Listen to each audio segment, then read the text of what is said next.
Mga kakusina, welcome back po. Ito na naman po ang inyong lingkod at maghahatid sa inyo ng isang special recipe, chicken curry kusina ni Julio version po tayo. Ayan.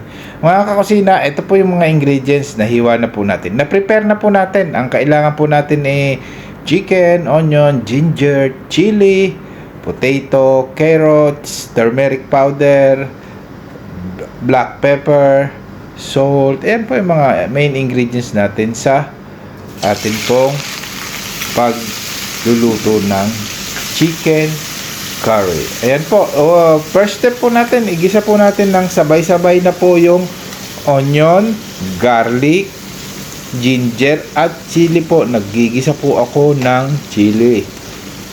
Masarap po at mabango ang chili pagka ginigisa nyo kasama ang mga ito. Ayan, hinaan lang po natin ang konti at tapos ayan, pabanguhin po natin yung singbango ng jowa nyo kapag bagong ligo. Ano po? Pero hindi amoy sibuyas ha. Ayan, kusina, yung maamoy ng kapitbahay nyo na nagluluto kayo. Ayan. Wow. Para ganahan silang pumunta sa inyo, mga kakusina. Ayan, isunod natin yung ating chicken parts. Ayan, ayan, na-chop na po natin yan. Nalinis na natin ng maayos yan. At tanggalin nyo po yung mga ano sa chicken, yung mga malandas o madulas na ano na parang ano siya, slimy parts. Ano po, dahan-dahan po nating haluin ng ano para po manuot yung bango ng ating paggigisa. Ano po, mga kakusina, maraming pong salamat sa panonood at pagsubaybay nyo sa aking channel. Maraming salamat po sa mga viewers po. Sana po samahan nyo ako sa aking cooking journey. Ayan mga kakusina, itong recipe na to masarap po. Ayan, ilagay na natin yung mga seasoning: salt, black pepper, turmeric powder, and curry powder. Ano po, ayan ang magpapasarap sa ating lutuin po. Ano po ito ang version natin po Filipino style ng chicken curry natin. Iba po. Ito po may pagka-Indian twist ang ginawa ko dito. Kaya, pero ang naiiba po rito, milk. May coconut milk po tayong nilagay. Ano po? Ayan. Kaya mga kakusina, i-try nyo po ito. You must try this at home. Ang recipe na ito ay magugustuhan po ito ng inyong pamilya, mga kaibigan, at kung sino man ang nakapaligid sa inyo. Kahit marites pa yan, ipagluto nyo mga kakusina. Ayan. Yan, lagay natin yung ating ano po, coconut milk. Ano po, para meron po tayong kakaibang style sa pagluluto ng chicken curry. Masarap po pag coconut milk ang inilagay ninyo.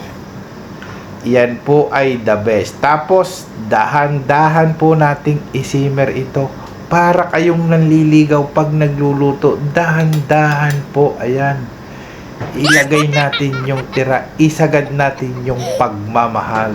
Parang pagmamahal, ilagay ang nararapat. Ayan, lagyan po natin ng curry leaves. Ano po, nilagyan po natin yan ng curry leaves. Isabay na natin yung potato, carrots at chili pa ulit po. Additional chili po. Pampabango, pampalasa. Masarap po yan mga kakusina. Pag ito natikman po ng asawa nyo o kaya ng mga girlfriend nyo o jowa nyo, nako, sigurado ako magpo-propose yan sa inyo kinabukasan at sasabihin na sa'yo na ang pagmamahal ko, ipagluto mo lang ako. Ayan, bumanat na naman ang inyong kakusina. Masaya lang tayo mga kusina. Tapos nito, i-simmer natin ng dahan-dahan po. Ano po, ayan, hayaan natin siyang ma-boil muna ng dahan-dahan. Tapos lagyan natin ng konting patis po. Ano po, ayan, seasoning po yung patis. Ayan, lagay natin ng konti. Ayan, mga kusina, pag ito natikman talaga ng inyong buong pamilya, hahanap-hanapin po, i-request po yan sa inyo palagi. Yan. Ang lagi nyong tatandaan, ang payo ng inyong kakusina, ipagluto ang mahal sa buhay. Ang asawa ay nagtatrabaho, ipagluto para pag-uwi, masarap sa pakiramdam po. Kung may jowa, ipagluto. Kung wala, ipagluto mo sarili mo, huwag kang tamad. Ayan, mga kakusina. Ganyan pong magpayo palagi ang inyong kakusina. Kada vlog po natin, ipinapayo po yan. Ipinapaalala ng inyong kakusina. Ano po? Masaya at masarap ang magluto para sa mahal sa buhay. Pag galit kayo, ipagluto ninyo. Ayan, ipaghain pa ninyo. At pag hindi pa rin nawala ang galit o ang toyo, ay nako, subuhan nyo kasama ang kutsara. Ayan, mga kakusina. Alam po, ayan, masarap na ako.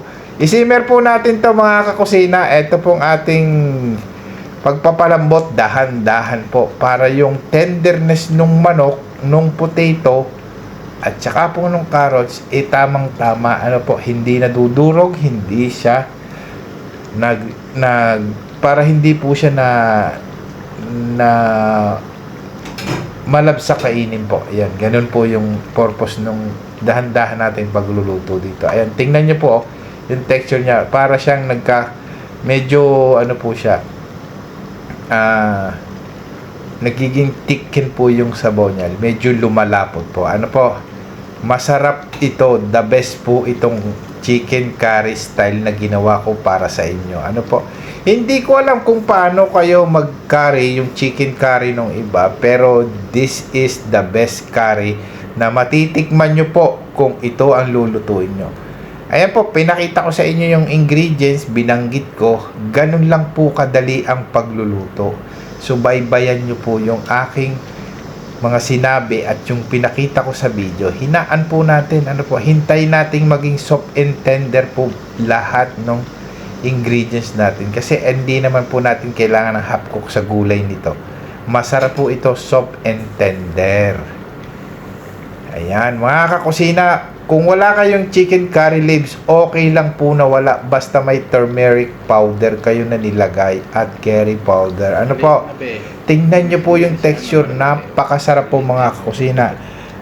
Mga kakusina, magpapaalam na po tayo. Thank you for watching po, mga kakusina. Ano po? Ayan. So, sa atin pong vlog na ito, maraming salamat po sa inyo. Thank you very much po.